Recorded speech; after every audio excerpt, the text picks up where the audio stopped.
जगत गुरु तत्वदर्शी संत रामपाल जी महाराज के मंगल प्रवचन।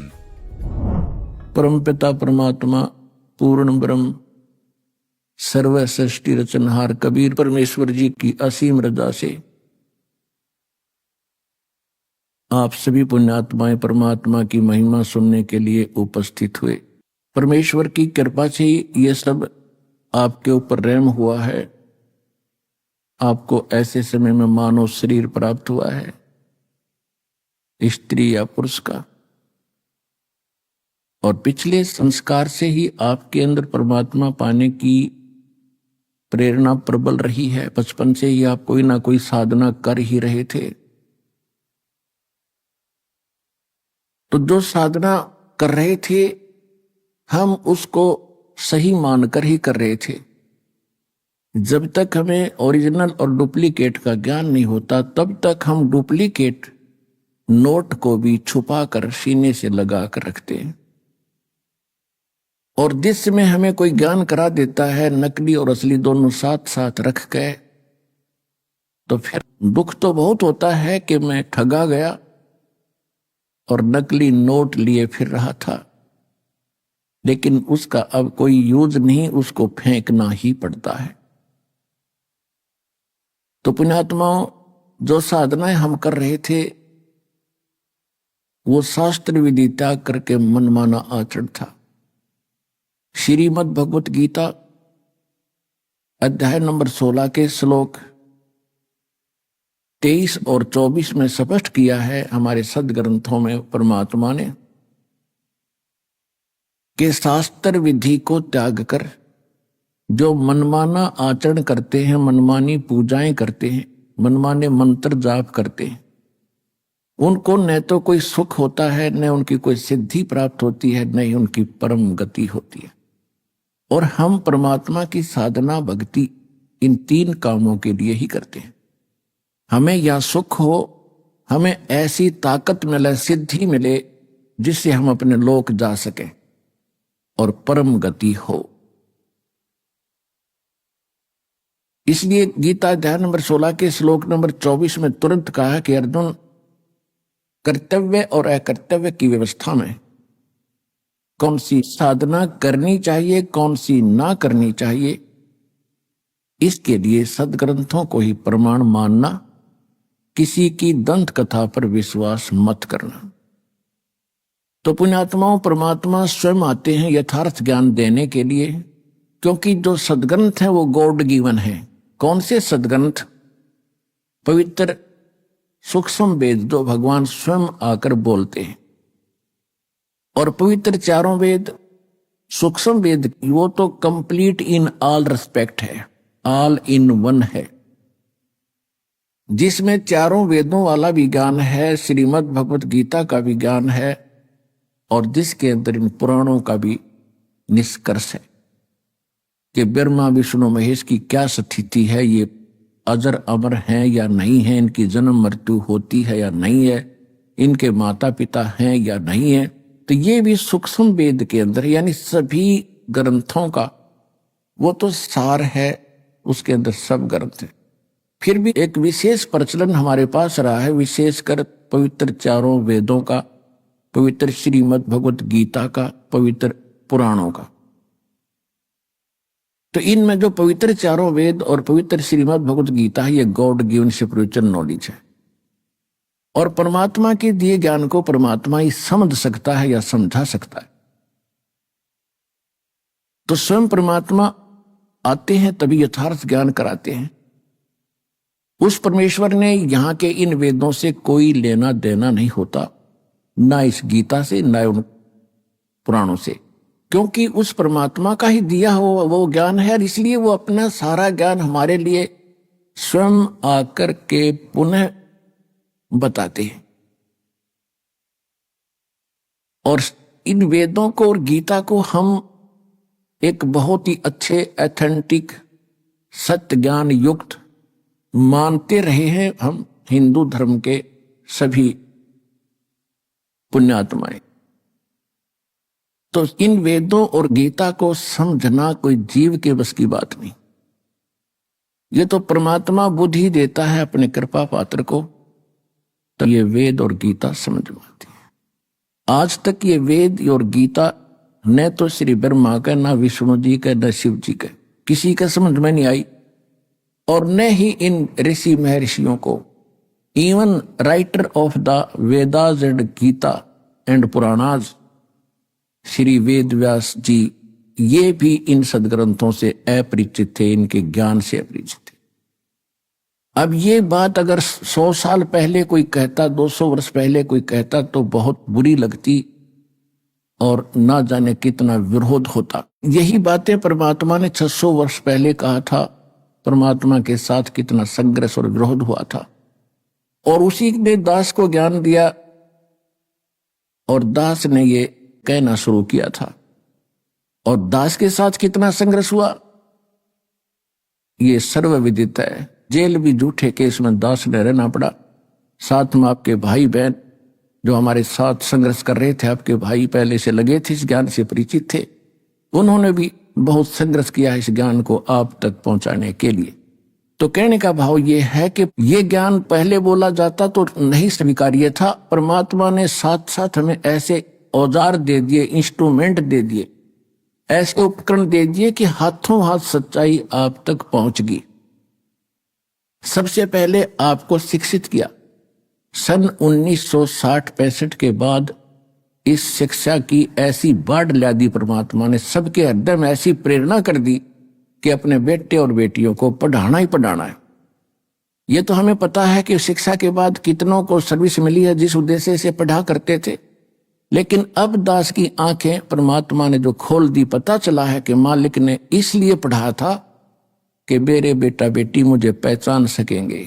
आज तक यही अंधेरा रहा कि हम भगवान को पहचान नहीं सके, सदग्रंथों को हम समझ नहीं सके, और जिनको हम विद्वान मानते थे वो संस्कृत भाषा तो जानते थे, व्याकरण भी बढ़िया थी, लेकिन वेद गीता और पुराणों का वो कैखा नहीं जानते थे। तो पुण्यात्माओं, सौभाग्य आपका, ये सारा खेल भगवान कर रहे, कबीर भगवान आपके लिए। हमारी बुद्धि तो बाद में काम करेगी कि परमात्मा ने ये लीला क्यों की थी। आज देख लो पढ़ाई के ऊपर कितना नौछावर हो रहे हैं। सब परिवार अपने बेटा बेटियों को ट्यूशन लगवाते हैं, और जो भी होमवर्क टास्क वर्क किसी तरह कराना पड़े, कितनी कॉस्टली पढ़ाई बना दी, पढ़ाते ही पढ़ाते। और ये हमें मालूम है कि 10% ही पढ़ाई का जिस उद्देश्य से पढ़ रहे हैं वो लाभ उठाते, 90% अपना दैनिक कार्य ही कर रहे हैं। तो इसलिए हमें परमात्मा ने शिक्षित किया कि आप भगवान को पहचान के और भक्ति करके इस दीर्घ रोग का नाश करवा लोगे, फिर सदा सुखी होगे। असली पढ़ाई तो अब शुरू होगी आपकी, जो दास पढ़ा रहा है। ये शिक्षा आपका यहां भी काम आएगी और परलोक भी सुधरेगा, सतलोक चले जाओगे जो सदा सुखी रहोगे।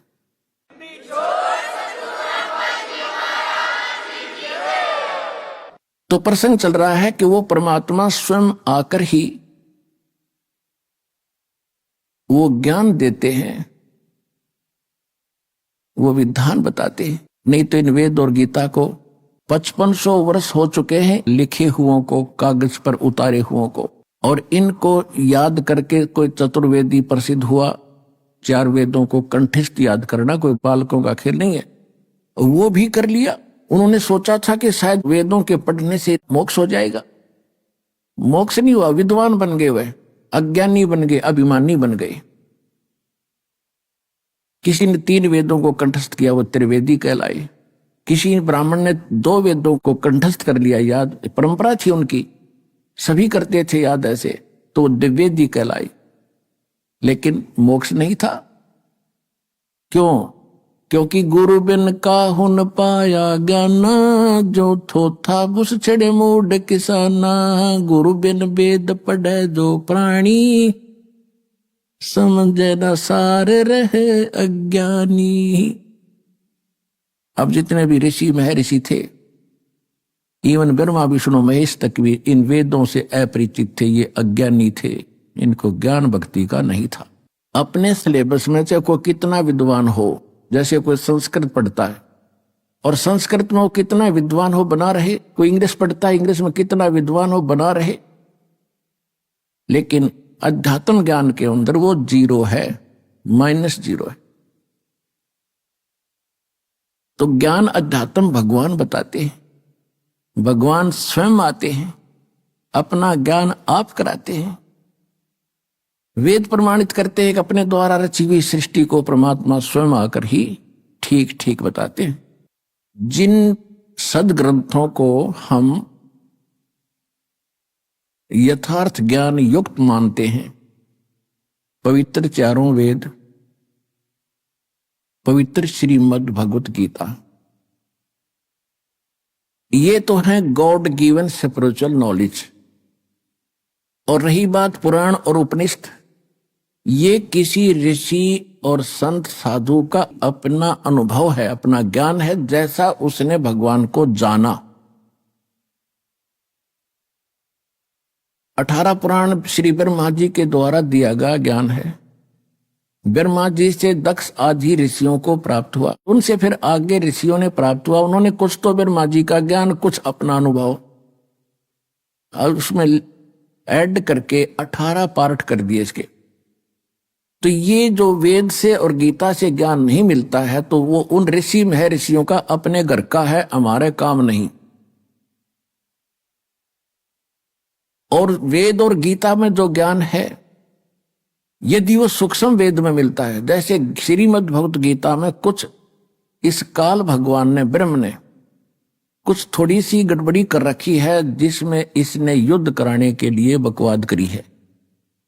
उदाहरण पर्याप्त होता है, दूसरे अध्याय के 37 और 38 श्लोक में ये दोगला ज्ञान दे रहा है। एक तो कह रहा है कि अर्जुन, यदि तू युद्ध में मारा गया तो स्वर्ग प्राप्ति करेगा, और यदि युद्ध जीत गया तो तू पृथ्वी का राज भोगेगा, तेरे दोनों हाथों में लड्डू। यानी लोभ लालच दिखा रहा है। फिर 38वें श्लोक में कह रहा है दूसरे अध्याय के गीता जी में कि अर्जुन, लाभ हानि न भूल के छोड़ के और निष्काम भाव से युद्ध कर ले। इस प्रकार युद्ध करने से तू पाप को प्राप्त नहीं होगा। कोई बात हुई है?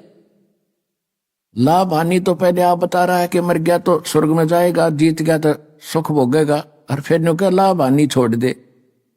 तो ये इस तरह की जो बकवाद है गीता में, ये तो है इस ब्रह्म काल की। बाकी जो शेष ज्ञान है, जो अध्यात्म सत्र का, भक्ति मार्ग का, वो बिल्कुल वेद वाला ही है। ये क्या था कि परमात्मा ने ये कंप्लीट स्पिरिचुअल नॉलेज, जिसको सवसम वेद, सूक्ष्म वेद भी कहते हैं, सवसम वेद भी कहते हैं, परमात्मा ने सबसे पहले जब ये सृष्टि रची थी काल की, इस काल के अंतःकरण में फैक्स कर दिया था, ईमेल कर दी थी। आज से अगर 50-100 वर्ष पहले हम ये ज्ञान देते तो आपका कतई यकीन नहीं होता। अब जो हम भौतिक विज्ञान को देख रहे हैं, परमात्मा की अध्यात्म विज्ञान है, इससे 1000 लाख करोड़ गुना सूक्ष्म और तेज है, ज्यादा एफिशिएंट है। उसको समझने के लिए इतना पर्याप्त है। जैसे आज आप अपने कंप्यूटर से कितना मैटर और कहां भेज देते हो, 1000 किलोमीटर दूर, और बीच में कोई तार नहीं, वहां जाके निकाल लेते हैं, इतना बड़ा ग्रंथ बन जाता है। ठीक इसी प्रकार परमात्मा ने सतलोक से इस काल के हृदय में एक सूक्ष्म वेद कंप्लीट भेज दिया था, और इसका निर्धारित समय रख दिया। जैसे बच्चा पेट में स्थापित होता है गर्भ, और 9वें महीने वो बाहर आता ही आता है, किसी के बस की बात नहीं। ठीक इसी प्रकार जब ब्रह्मा और विष्णु की उत्पत्ति इसने कर दी दुर्गा के संयोग से, यानी दुर्गा देवी और काल ये दोनों पति पत्नी हैं। ये गुप्त रहता है, इसने प्रतिज्ञा कर रखी है कि मैं किसी के सामने नहीं आऊंगा। क्यों? इसने गलती गढ़ी कर रखी है। इसको श्राप लगा 1 लाख मानव शरीरधारी प्राणियों को रोज खाने का। तो ये सामने आ जाए, सबको पता लग जाए ये कसाई है, तो सब इससे नफरत करें, इसलिए छुपा रहता है। गीता अध्याय नंबर 7 के श्लोक नंबर 24 और 25 में स्वयं कहता है कि अर्जुन, ये मूर्ख लोग मुझ अव्यक्तम व्यक्ति में अपनम मननते, मुझ अव्यक्त को, अव्यक्त माने मैं गुप्त रहता हूं, अपनी योग माया से छुपा रहता हूं, मैं किसी के समक्ष नहीं आता। और ये मूर्ख लोग मुझे कृष्ण मान रहे होंगे, व्यक्ति रूप में आया हुआ। आई एम नॉट कृष्ण, मैं छुपा रहता हूं, मैं किसी के समक्ष नहीं आता। ये मेरा अटल घटिया विधान है। अनुत्तम अव्यय। तो कहने का भाव यह कि छुपा रहता है और सारा काम करता खुद है, किसी में प्रवेश करके, किसी को प्रेरणा करके। रिमोट इसके हाथ में है 21 ब्रह्मांड के प्राणियों का।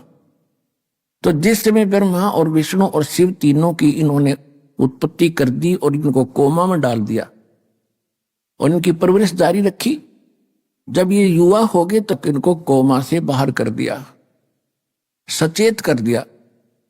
और फिर लंबी कहानी है, लेकिन आज विषय दूसरा। फिर क्या हुआ, काल के अंतःकरण से, इस ब्रह्म के हृदय से ये सूक्ष्म वेद बाहर आया। ये एक वेद था पहले। इस काल ने देखा कि इसमें तो तेरी पोल खुलेगी और जीवों को सारा पता चलेगा कि परमात्मा कोई और है, उसकी भक्ति की विधि ये है, और इनको ये पता चल गया, ये सब भाग जाएंगे। ये हमें धोखा करके यहां लाया है और इसका निजी स्वार्थ है। 1 लाख मानव शरीरधारी प्राणी रोज खाता। आप देख लो, यहां बुचड़ खाना खोल रखा, कितने बस खड्डे में गिर गई 50 मर गए, कितने भूकंप आ गया, कहीं रेल दुर्घटना, कितने विमान दुर्घटना, हाहाकार मची है। कैसे वैसे डेथ, कोई नेचुरल डेथ, कोई बीमारी से मृत्यु। और ये 1 लाख जीवों को रोज खाता है। ये ऊपर का कवर खाने का नहीं है। जैसे बादाम के अंदर एक गिरी होती है, उसको खाया जाता है, और ऊपर का कवर खाने का नहीं होता। तो कहने का तात्पर्य यह है कि इसने फिर देखा कि अब बात बिगड़ जाएगी और तेरा तो यो खेती उजड़ जाएगी। इसने खेती बना रखी है हमारे को। जैसे कसाई बकरे बकरी नर और मादा दोनों छोड़ देता है, वो संतान उत्पत्ति करते हैं और बड़े खुश होते हैं उनको देख करके। और कोई एक दूसरा बकरा बकरी किसी के बच्चे को कोई सींग मार देता है तो भिड़ मरते हैं, तूने मेरे बच्चे को कैसे मार दिया। और श्याम नव काल सब ने काट ले जाता है, बच्चे को, बेटे को, माँ को भी। तो हम सब 21 ब्रह्मांड में, इंक्लूडिंग ब्रह्मा विष्णु महेश, हम काल के इस कसाई के बाड़े में रह रहे। परमात्मा ने आके ज्ञान दिया, बच्चों कुछ आंख खोलो, असंग जन्म हो गया, आपने इस कसाई के इस जेल के अंदर दुख पाता। अब ये गोल्डन चांस है, जब निकला जाते इस ज्ञान में ग्रहण करो, हृदय में जचाओ और इस गंदे लोग से मन हटाओ। हटेगा इस ज्ञान से। तो इसने क्या किया, जो विशेष रहस्य और मूल ज्ञान था इसने नष्ट कर दिया। इसने छांट छूट कर 4 वेद रख लिए ताकि ये मिसगाइड भी रहे। कंप्लीट ज्ञान नहीं है चारों वेदों, केवल ओम का नाम है, ओम ब्रह्म तक की साधना है। और वेदों में यह भी लिखा कि परमात्मा कोई और है, वो तो गुप्त रहता है। मैं ब्रह्म हूं, मैं दिव्य आकाश रूपी ब्रह्मलोक में रहता हूं। मेरा ओम नाम है, वो परमात्मा गुप्त है, उसके पाने का 3 मंत्र का जाप है। अब इसने ये तो हिंट तो कर दिया, लेकिन वो नाम नहीं पता, वो खत्म कर दिए। इसको खुद नहीं मालूम क्योंकि उसने जल्दी जल्दी में नष्ट कर दिए। तो उसकी पूर्ति के लिए परमात्मा स्वयं आते हैं। जैसे ऋग्वेद मंडल नंबर 9 सूक्त 1 मंत्र 8 और 9 में,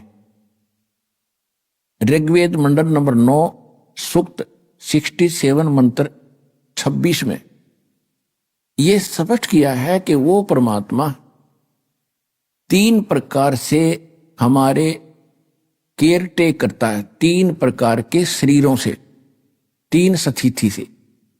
एक सतिथि है परमात्मा सत्यलोक में रहते हैं, एक सिंहासन के ऊपर यानी तख्त के, तख्त कहते हैं जैसे दिल्ली के तख्त पर, जैसे हम पढ़ा करते इतिहास, दिल्ली के तख्त पर अकबर बादशाह का शासन था। तख्त माने सिंहासन, राजगद्दी। तो परमात्मा सतलोक में सिंहासन पर अनंत कोट ब्रह्मांड के राजा महाराजा सम्राट के रूप में विराजमान है।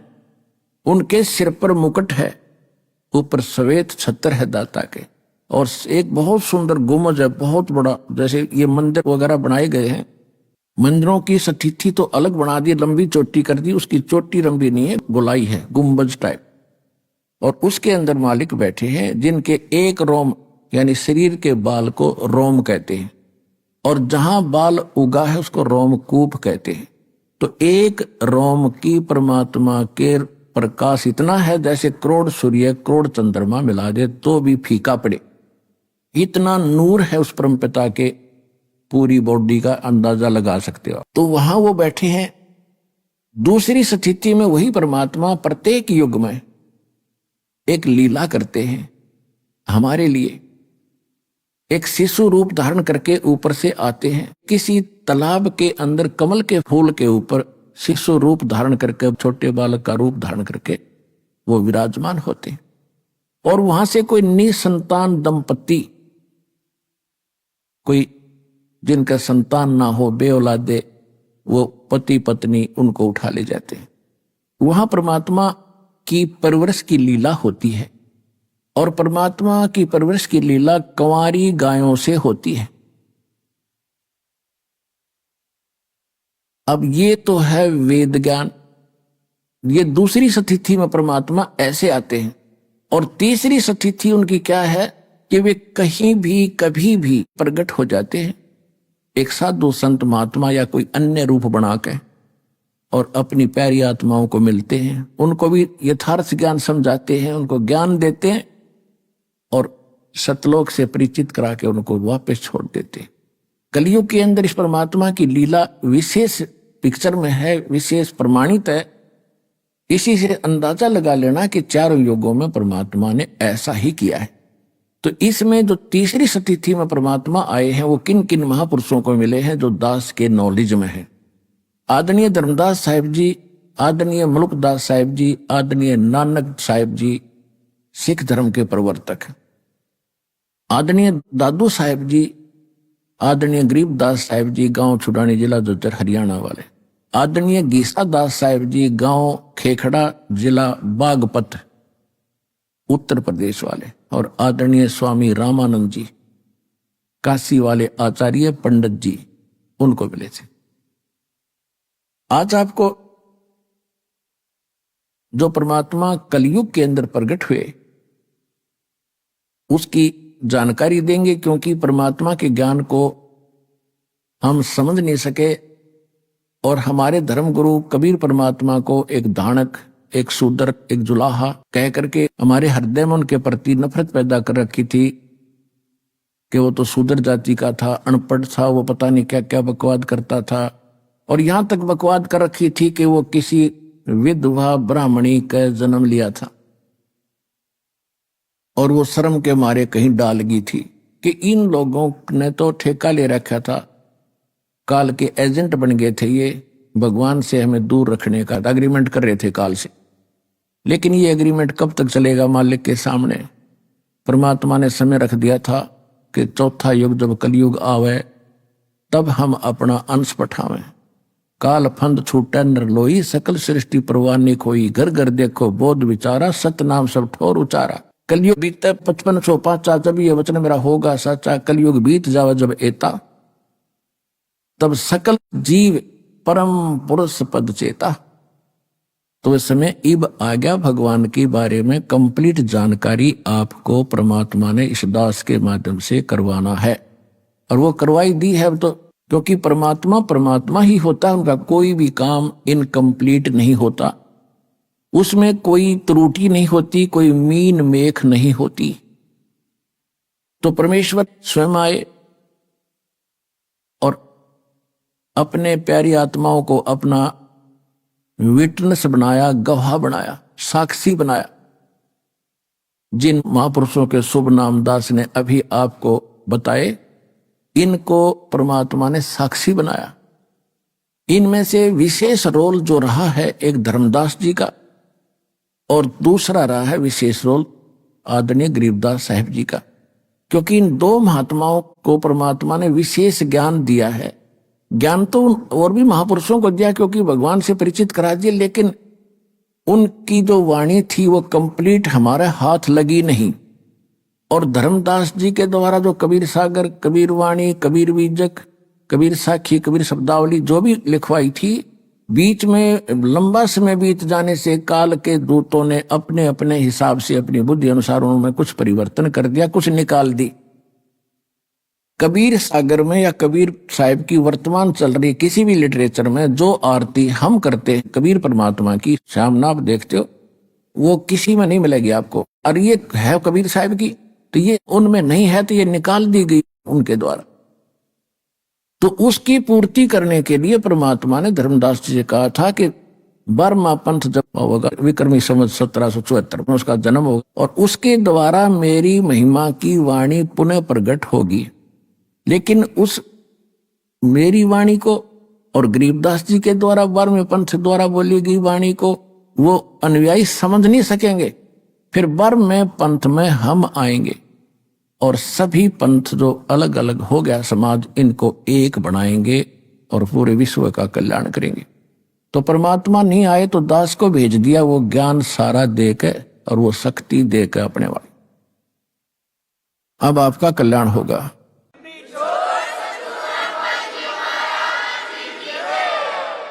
तो प्रसंग उठा है कि गरीबदास जी ने परमात्मा के बारे में कहा, ना सतगुरु जननी जने उनके माने बापे, पिंड ब्रह्मंड से रहित है जाना तीनों ताप।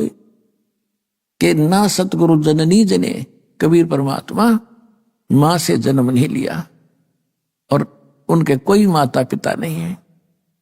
और जब गोरखनाथ जी के साथ गोष्ठी हुई थी और गोरखनाथ जी के छक्के छुड़ा दिए थे, सिद्धि में भी वो फेल कर दिया था, तब गोरखनाथ जी ने पूछा था, भगवान आप कौन हो? मेरे सामने सिद्धि में कोई टिकने वाला आज तक नहीं था। तो परमात्मा कबीर जी ने क्या बताया, अवधू अवगत से चले आया, मेरा कोई भेद मर्म ना पाया। अवधू अवगत से चल आया, मेरा कोई भेद मर्म ना पाया। ना मेरा जन्म न गर्भ बसेरा, बालक बन दिखलाया, काशी नगर जल कमल पडेरा, तहां जुलाहे न पाया। मात पिता मेरे कछु नाही, ना मेरे घर दासी, जुल्ला का सुत आने कहाया, ये जगत करो मेरी हासी। मात पिता मेरे कछु नाही, ना मेरे घर दासी, जुल्ला का सुत आने कहाया, जगत करे मेरी हासी। 5 तत्व का धड़ना मेरा, जानू ज्ञान अपारा, सत्य स्वरूपी नाम साहिब का, वो है नाम हमारा। 5 तत्व का धड़ना मेरे, जानू ज्ञान अपारा, सत्य स्वरूपी नाम साहिब का, वो है नाम हमारा। अधर द्वीप और गगन गुफा में तानज वस्तु सारा, तेरा ज्योत स्वरूपी अलख निरंजन, वो धरता ध्यान हमारा। अधर दीप और गगन गुफा में तानज वस्तु सारा, तेरा ज्योत स्वरूपी अलख निरंजन, ये भी धरता ध्यान हमारा। हाड चाम लहू ना मेरे, कोई जाने सतनाम उपासी, तारण तरण अभय पद दाता, मैं हूं कबीर अविनाशी। हाड चाम लहू ना मेरे, कोई जाने सतनाम उपासी, तारण तरण अभय पद दाता, मैं हूं कबीर अविनाशी। परमात्मा ने कहा कि ना मेरा जन्म ना गर्भ बसेरा, एक बालक बन दिखलाया, और काशी नगर जल कमल पडेरा, तहां जुलाहे न पाया। भाई मात पिता मेरे कछु नाही, ना मेरे घर दासी, अर्जुल्ले का सुत आन कहाया, यो जगत करे मेरी हासी। मेरे कोई माता पिता नहीं, ना मेरे कोई पत्नी थी, और कोई संस्कार था पिछला इनके साथ मेरा, क्योंकि ये नीरू नीमा दो जुलाहे थे, ये द्वापर युग में सुदर्शन भगत के माता पिता थे। और सुदर्शन भगत ने एक बात मांगी थी, परमात्मा आपने सब कुछ दे दिया, नाम दे दिया, ऐसा ज्ञान दे दिया, पर दुर्भाग्य रहा मेरे माता पिता का, उन्होंने आपका ज्ञान सुना नहीं, ना आपकी बात मानी, ना नाम लिया दाता। और माता पिता का कर्ज मेरे से उतरेगा कैसे दाता, एक दया करियो, उनको किसी जन्म में शरण में लेकर पार करना दाता। तो परमात्मा ने सोचा था कि ये मूर्ख भी मरेगा माँ बाप के मुंह में, तो परमात्मा ने कहा था, या चिंता छोड़, टेंशन छोड़ दे तू, उन